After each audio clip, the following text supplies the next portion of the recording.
So you have this situation where Israel is kind of in the middle of pretty much every dirty arms deal in the world, and they are interestingly positioned to in the global defense industry. They also supply a lot of R&D and components and key components to the United States defense contractors. So they have the light arms industry, the Uzis, the guns, lots of other sort of missile technology and so forth. Great for kicking off small proxy wars. And so this is Jeff Halper, who's a great writer. This is from his book in 2003. And so he said, there is no terrible regime. Colombia, Guatemala, Uruguay, Argentina, Chile during the time of the colonels, Burma, Taiwan, Zaire, Liberia, Congo, Sierra Leone. There is not one that does not have a major military connection to Israel. And that's Jeff Halper. I don't have the book to hand, but I think someone posted it on my Facebook page earlier this today.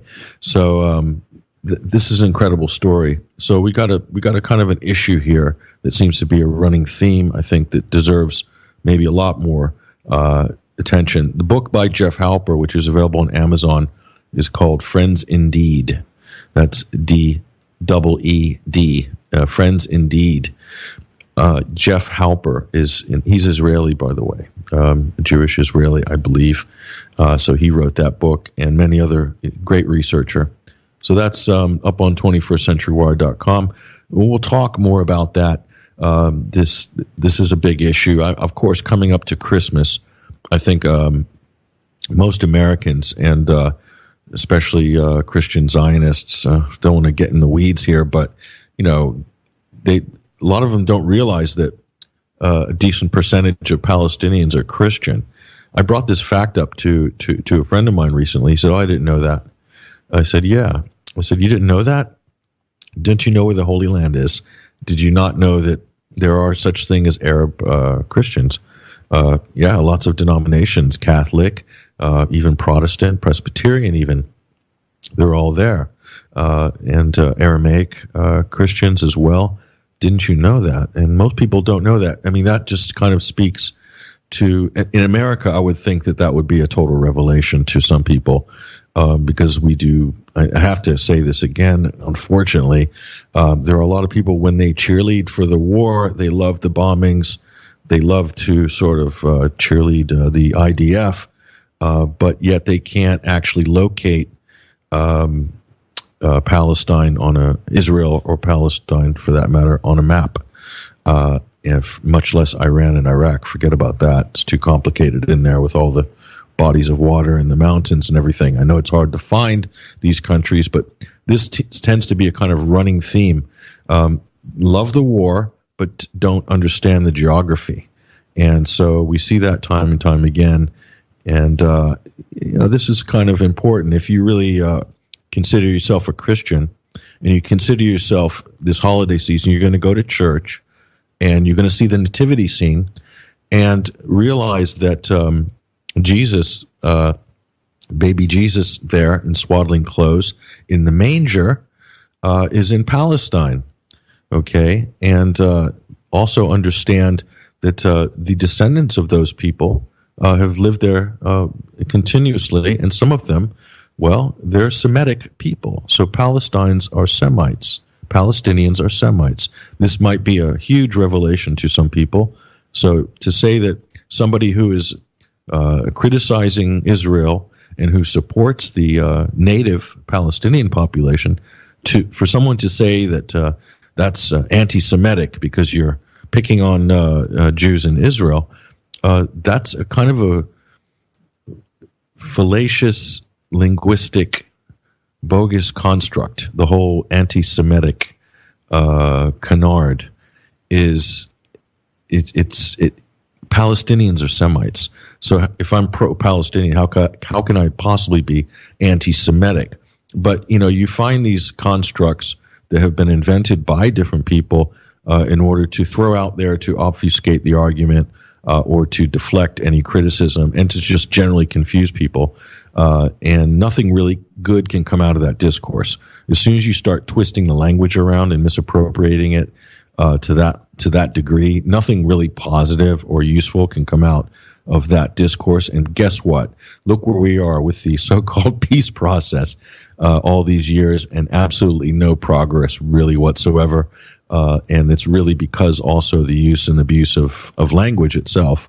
So I'm just going to throw that out there. So you can argue about that at your Christmas cocktail parties. I'm sure you won't. If you want to stay in those Christmas cocktail parties and not be thrown out. If you want to get kicked out of a Christmas event, start talking about Holy Land politics, and I guarantee you will not be welcome for very long.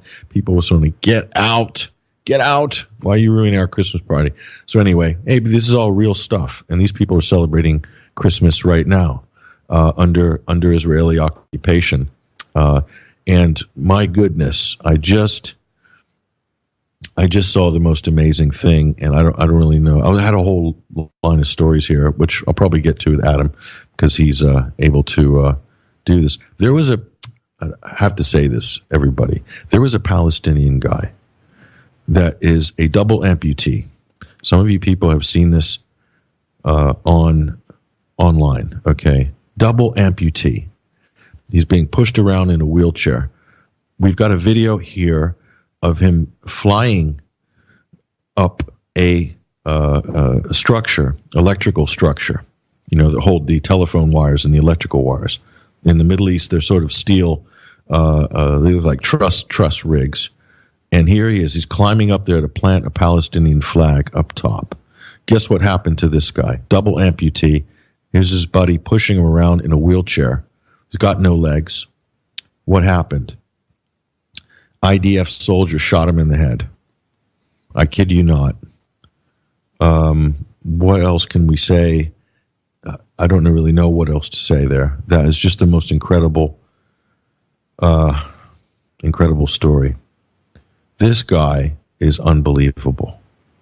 This guy is unbelievable. I think his name is Ibrahim Abu Turaye. Ibrahim Abu Turaye. And no words can describe what happened here. And he was targeted. Can you believe that? Headshot by a sniper.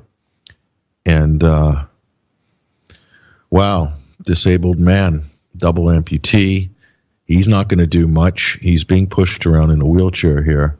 But somebody shot him for sport. And when you hear Donald Trump and his supporters, and believe me, I am Trump's biggest defender, to be fair, especially on Russiagate. Nobody can deny that. And I'm really not his defender. I'm a defender of common sense. Okay. But this business with Jerusalem is an indefensible position, which Donald Trump has taken on behalf of his daughter, mostly, and his son-in-law, Jared Kushner, and the Israeli lobby. And when you look at this situation with Ibrahim being shot in the head, I just look at that and think, wow, what if that was a Jewish activist? How do you think this story he would have been the next Anne Frank? Okay. If this was a Jewish activist or anybody, and it would just be nonstop. It would be on heavy rotation across every media outlet. Look at this guy. This is on my Facebook page right now. You can look this up. The videos are online. This guy, let me just say this. If all of us had an ounce of this guy's courage, this world would be transformed overnight. The paradigm that we're stuck in right now would be dissolved, would disintegrate if we had an ounce of this guy's courage. Watching this guy climb up the electrical, he's got no legs. He's climbing up an electric structure to plant a Palestinian flag. Unbelievable. And he's not alive anymore, which is even more unbelievable. That, my friends, is a hero. Undeniable. That's a hero.